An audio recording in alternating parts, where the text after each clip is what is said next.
So I just want to apologize because the video you're about to see, the audio ended up turning out being bad, which I'm mad about because I think I had something connected wrong.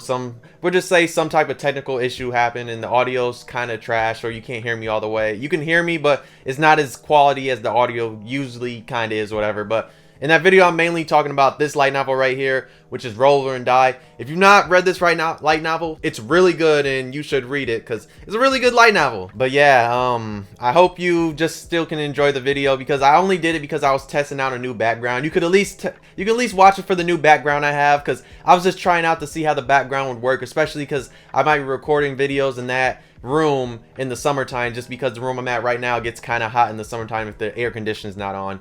But yeah, I hope you still enjoy the video even though the audio was bad. I'm sorry for the audio being so bad, but I hope you enjoy the video though. Yeah, so in this video, I want to talk about a light novel I recently finished reading. I read volume 1 and I had this light novel for almost a year and I finally read it. And what I'm talking about is Roll Over and Die. There's more to it, but Roll Over and Die.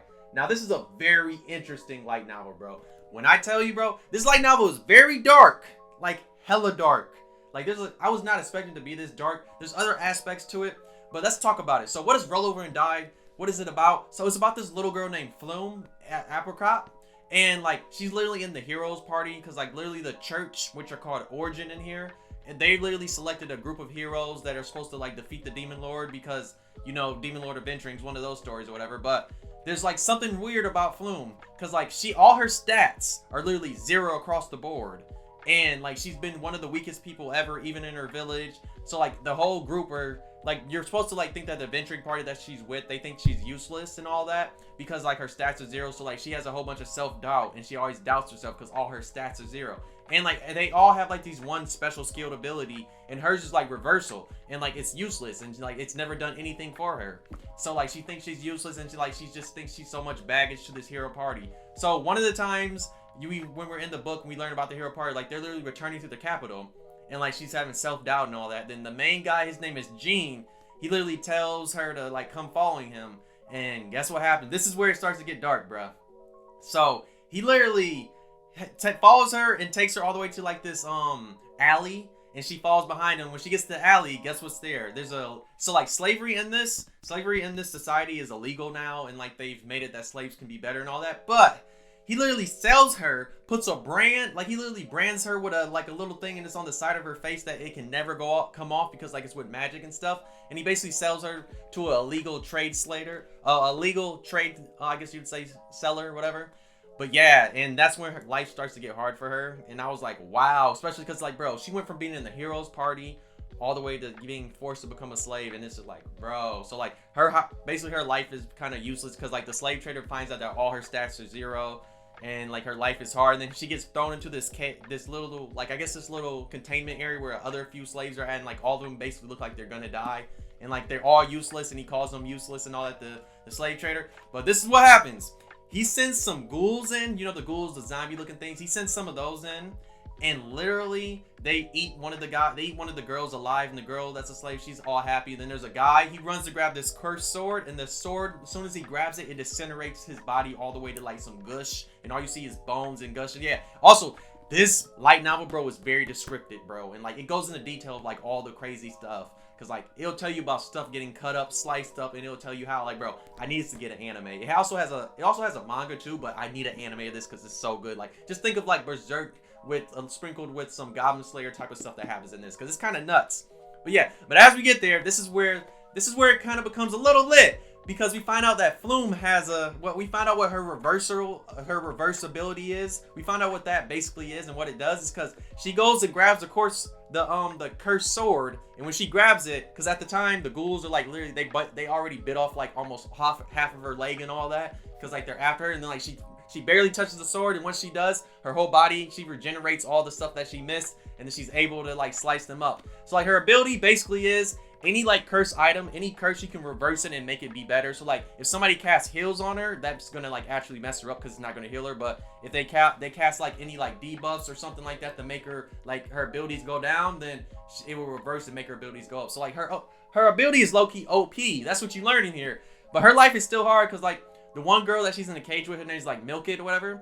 She literally saves her, and then the Milk It girl, she literally like still thinks she's a slave because she's been a slave her whole life, and like Flume is just trying to help her out. So like, but what this is mainly about is those two plus other characters, but it's mainly those two. And sometimes you get sprinkled of like what's the hero party doing, because like at this point we skip to the heroes party.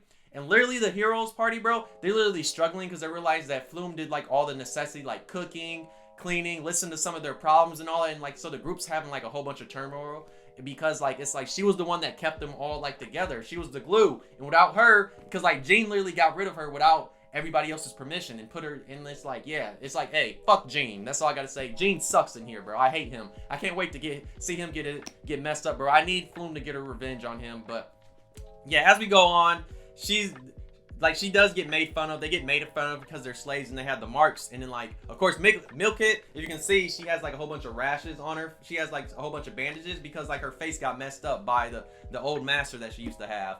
But yeah, it's gonna get worse, dog, because like we go to some stuff. So when she gets to the venturing guild, they basically give her like a ranking mission that she's not supposed to be able to do because it's higher than what she is. But at the time, Flume is pretty OP, so she's supposed to take out werewolves. She finds werewolves, but instead she finds this one creature that's like, it's not a griffin, but it's something different. That's like, it's like part lion, it can fly, stuff like that, whatever. But when she goes to fight it, the thing literally uses this wind magic, and it like slices off like her legs and arms. And so like we think she's dead, and so does Milk It. So Milk It's running away, and like they're very descriptive when it comes to that. But then Flume comes back, and her stuff regenerates because the sword and all that. But yeah, it's wild, bro. Like some of the stuff that happens here is very wild. I don't want to spoil everything, but hey, if you've seen Roll Over and Die, let me know how you feel about this, because bro, there's a lot of like gory stuff that happens in here. I can't wait for volume 2. I got volume 2 right here. Like volume 2 is literally right here, and I can't wait to read it to figure out what happens. Like there's 4 volumes out right now. I peeped the manga a little bit, and the manga does show some stuff. Like, but yeah, this series is really good, bro. I was not expecting it to be this good. I swear, almost every 7 Seas light novel that I read is always good. Unlike, I'll say, some Yen Press light novels, they don't be as good as these, but these are always a very engaging read. But yeah, if you read Roll Over and Die, let me know how you feel about it. If you're thinking about picking up, why not pick it up? Like I said, there's a manga too, and the manga does seem like it faithfully adapts on this because I skimmed through it a little bit. But yeah, I need this series to get oh my gosh, an anime ASAP, because like it's so nuts.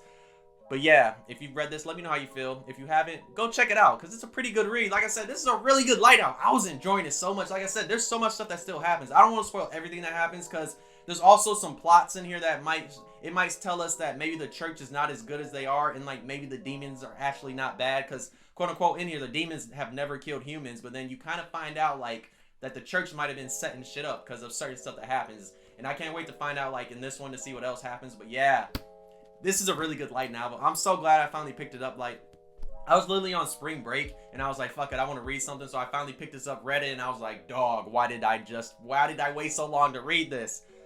But yeah, Roll Over and Die is so good. And also, like I said, this will probably be a setup every once in a blue moon. I just wanted to try it to see how it would look. But yeah, if you're new, why not subscribe? If you enjoyed the video, why not subscribe? If you really enjoyed, why not like? If you didn't like the video, you can dislike. Subscribe if you really enjoyed. And yeah, Roll Over and Die is so good, bro. This light novel is so good, bro. If you've not read this, please read it because it's so good. But yeah, thanks for watching. I'll see you next video. Bye.